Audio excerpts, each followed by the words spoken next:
Hello and welcome back to Season 2, Episode 4 of Sideline Stories. I am your host, Chase McTaggart, and today we have a very special guest coming from the WWE. He's a social media producer, Anthony Santaniello. How are we doing today, Anthony? Great, Chase. How are you? Thanks for having me. Oh, I'm great. Happy to have you as well. Kind of jumping into the beginning of your career, you started at Westwood One Sports as a broadcast intern. When did you first fall in love with sports media? Definitely when I was younger, I definitely wanted to be like the next Sports Center anchor. I remember growing up, we had like a video camera in our family, and I would like just watch whoever sports were on that day. As a kid, I would like jerseys from the ceiling fan and just try to make a mock broadcast out of it. But we had a lot of fun. And yeah, I just kind of fell in love with it, fell in love with sports, and tried to make a career out of it. I mean, there's so much to love when it comes to the sports industry, and it's so versatile. As you know, we'll talk about your career. There's a lot to do in the sports industry. Doesn't necessarily have to be a traditional football. But you kind of got your start calling games on 887 WRHU. Yep. So did that shape your understanding of storytelling in sports? How did that affect that? It definitely did. Prior to that, I only had done broadcasting from my high school TV station in East Longmeadow, Mass. And then went to Hofstra University and originally wanted to do the TV station there. But eventually they had I guess it was maybe like intern fair or something where like you join certain programs or whatever. And I didn't even know the radio existed, but it sounded interesting, so I did it. And they make you take like a 3-month training course on learning the radio, and everything that goes into it. And I kind of just got with it from there. I didn't even end up doing the TV station after that. So I just moved in radio. And, the storytelling aspect is definitely something you pick up a lot working with other broadcasters. The prep that goes into a sports broadcast is, I just remember spending so many nights before a game, like learning everything there was to know about random mid college athletes. But it made it a lot more fun. It was a good time. Sounds like it. And so at what point in your career did you kind of start to pivot from, wanting to be on air to, deciding, I want to work behind the scenes? So it was tough, and I don't want to kind of sway people the wrong way that want to get sports broadcasting. If you have a passion for it, like I did, go for it. But it takes a lot of time and moving to places that aren't really big places on the map, and you're not getting paid a lot of money for it right away. And if you're not in a good financial spot right now, it can be tough. So that's kind of what happened to me. I ended up working as a producer for an ESPN radio affiliate in Virginia, and had a great time just being behind the scenes as the coach would be on air talking about sports from 5 to 6 every day. I would jump in occasionally, so it was good. Some reps, but I felt like the world was kind of transitioning towards social media, and that was kind of the way to go in that direction. And it's been a lot of fun. A lot of fun going from on air to providing people what goes on there. Yeah, I'm sure. And, it's definitely a transition. What would you say was, some of the adversity you face in that kind of transition from one side to the other? I think a lot of it is, I don't want to say like not being the star of the show, because like you are when you're the play-by-play guy, which is what I did a lot of in college. But it's just a different way of storytelling, I guess I would say. You have more options with, say, an edited video rather than a live, something you don't know that's going to happen in a sports game. Like you can prepare a video edit or something that's going to go out on a social campaign, and it takes a lot more time, but could be more. Absolutely. And so kind of talking about, being exposed to, talent and stuff like that. When you were working as a locker room reporter for the New York Islanders, what did, that experience teach you about access to talent and professionalism? Yeah, that is that's such a fun time. As students at the Hofstra radio station, we would get to go to every Islanders home game at the Coliseum, and we would do intermission with every player that was having a good game that night, and then we get post-game interviews with whoever we wanted. And that's kind of an experience to, like, running and gunning as live sports, because you don't really have much. You have to record it in, 6 minutes of the period ending, send it back to the radio station. I have to edit it and play it live on the air. But working with the talent is really cool. I remember 'cause after that, I went to Thunderbirds, and I had already, had access to NHL players by that point, so it kinda takes the edge off of, like, oh my god, this is John Tavares, Matt Martin, Casey Cizikas, all these famous players, and now you see it every day, and it's like, "Oh, yeah, okay. I've seen them before." Exactly.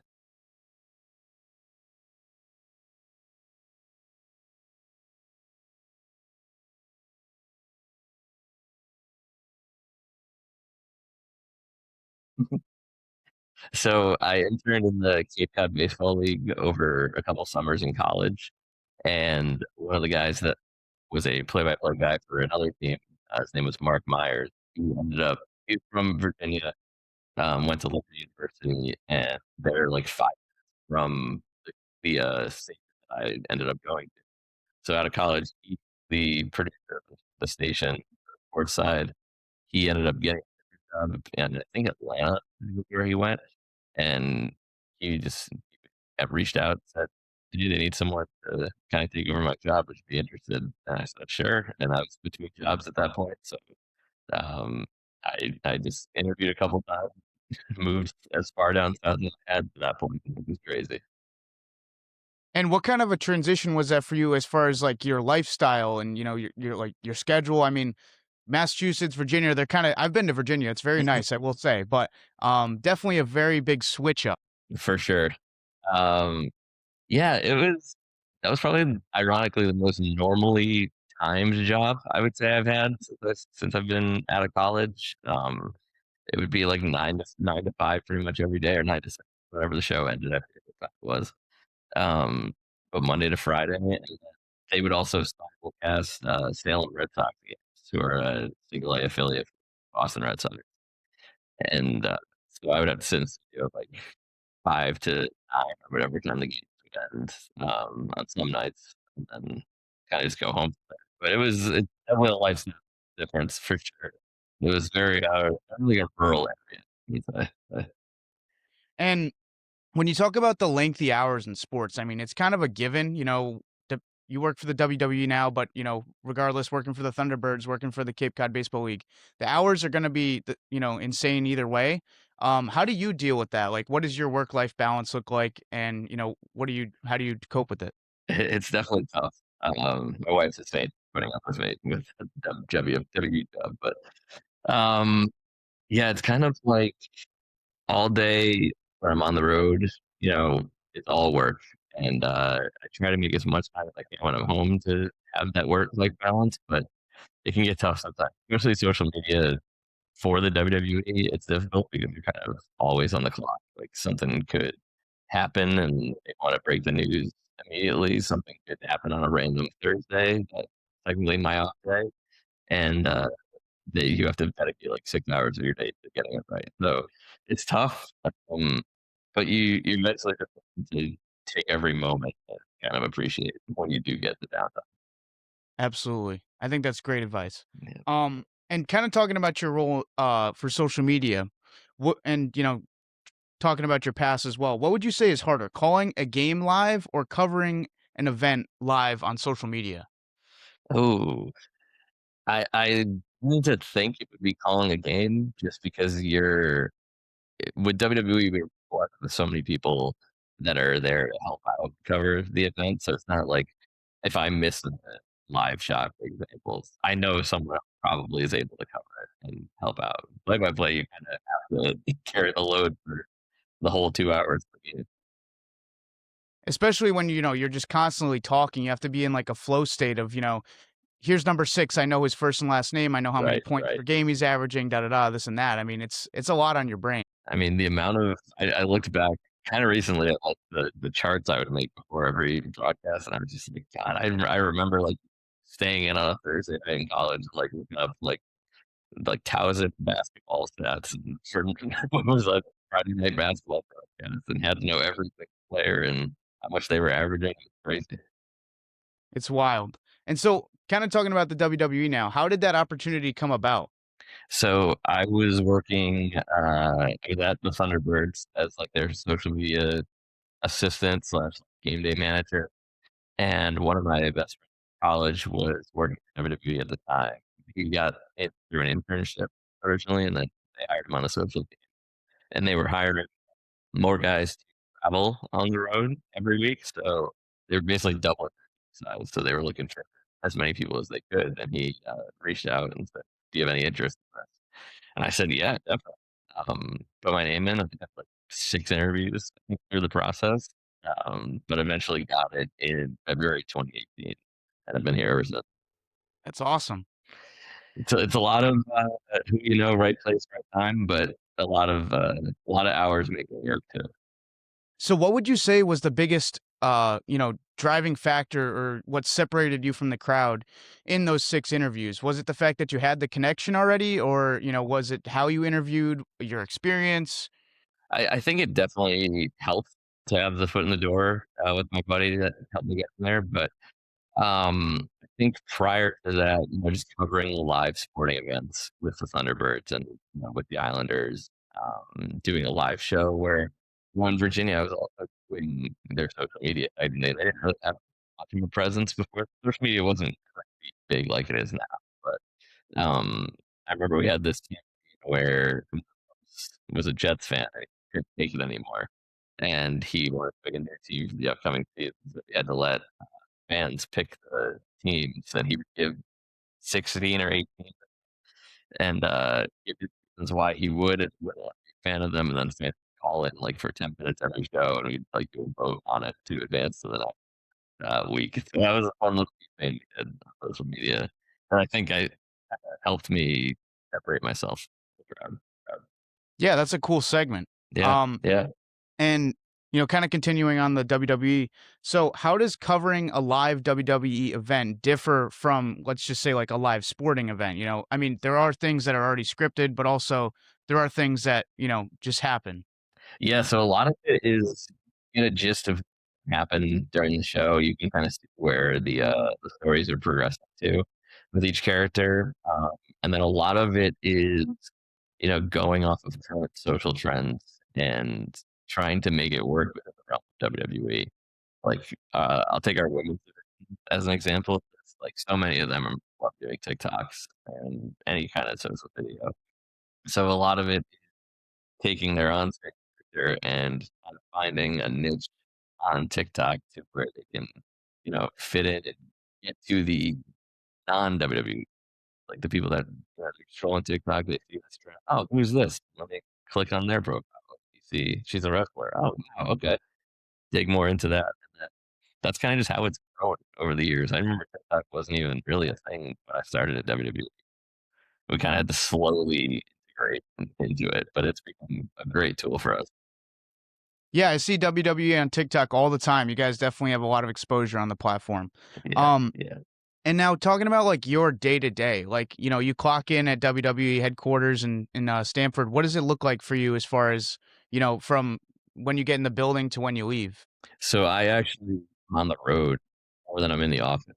So I'll typically go to our Monday Night Raw broadcast wherever they are. We were just in where were we? Indianapolis yesterday. So for example, so we had I would fly in Sunday night to Indianapolis, get to the arena at about 10 o'clock Monday morning. We have a production meeting. We sit in to kind of go over the show and anything extra social coverage for. And then you're kind of just you're filling requests for like overseas partners that are promoting the event with talent, any sponsorship requests, taking photos of talent, getting videos of talent that they want for their socials, and then kind of the show starts at 8 o'clock, and you're covering it like it's a live sporting event, and you're getting reactions from wrestlers as they come back. You're getting crazy moves, crazy reactions from the crowd, and then the show's over by about 10:15, and you're in your hotel by 11 o'clock. Wow, it's quite a day. It's a long It's a day. long day. It's You still travel a I lot highly, because you couldn't even remember where you were yesterday. it It happens so happens often. so often. It's crazy. And now kind of talking about the social media. So WWE is a global brand. You know, they have a global audience. How do you tailor content for different, areas of the world, different continents? That's a good question. We tend to use a lot of our talent that can speak multiple languages or content that goes international. So we have a good amount of American representation. We have some Japanese, Europeans. Before it goes, if we're going to a show in Mexico, say in the middle of summer, we would get a lot of the Mexican talent to kind of do promotional videos for it. We would maybe use them a little bit more in our day-to-day social coverage leading up to the show. Definitely plan like events around them. Also, like if we have like kind of a lull where we're not doing a ton of days on coverage, we can go to Mexico with like a talent and like take us around for a little bit. Yeah, it's a lot of fun. That's awesome. And kind of talking about the creative process behind it all. So, what are some of the foundational skills or platforms that you're using in your day to day, that help you through your job? As far as As like far as like or Like editing, production, like what kind, where. so I'll go with like CapCut's a big one for me. It's easy on the phone to edit a lot. It's easy. It's got a computer platform as well. Um, I shoot a lot with our cameras that are like Sony A7, it's like DSLRs that are it's a very good camera. Easy to use and not too crazy of a build. So typically you're shooting like vertical video on a camera and then Yeah, uploading it to your phone and editing it, or yeah, with their ear Wi-Fi and download it, or you can pull out the memory card right to your phone and plug it in. nice. Yeah, yeah.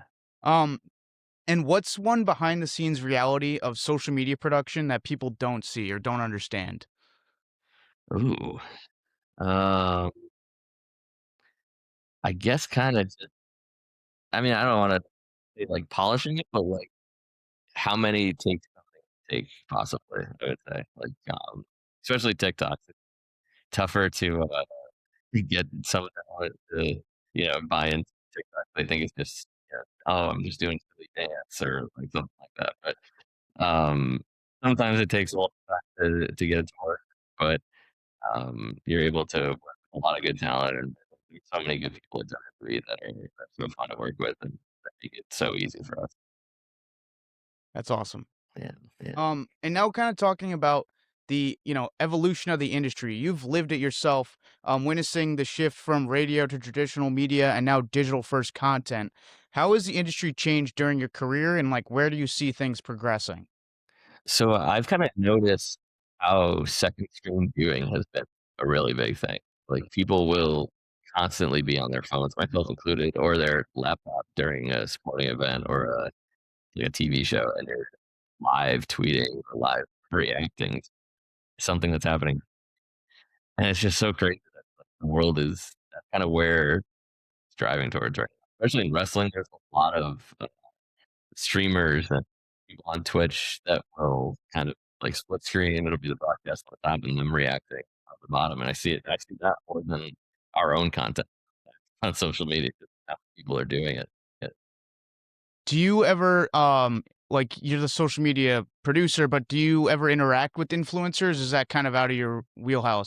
Sometimes we will. It depends on if we're able to get people to come to shows. iShow Speed was one that came to Yeah, I was gonna WWE. ask about that. That's very cool. Yeah, he's awesome. He's such a cool dude. But that was one where we set up a FaceTime with him to Triple H, the head of WWE Create, and he basically invited Speed to a WWE event where it went crazy viral that he was there. He got speared in the ring by one of our wrestlers, thrown out. Went, it had 100 million views, I think, by the end of the night. Yeah, Um, I mean, it went crazy viral, and that kinda leads into my next question of yeah. how do you balance staying true to storylines while also creating viral moments? Yeah, that's kind of the tough part. You kind of have to know a little bit of where everything's going, and kind of just trust talent to help you out. Because at the end of the day, they want, yeah. Because the end of the day, they want to grow their brand, and they want to get big as possible, and they know we're able to help them do that.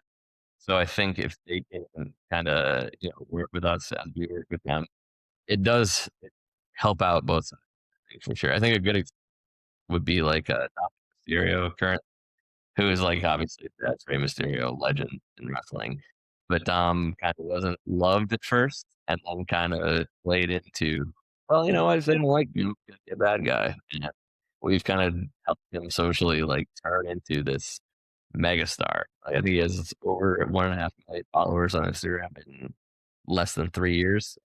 So he's been our all star. He's been our all stars. Yeah, it's crazy how his story has kinda come full circle, it's very cool to see. Yeah, he's Yeah, awesome. he's awesome. Now kind of staying with the industry evolution, so AI, do you think that, or where are you seeing AI or automation be, implemented into social media production or in your job? So I think it's definitely there.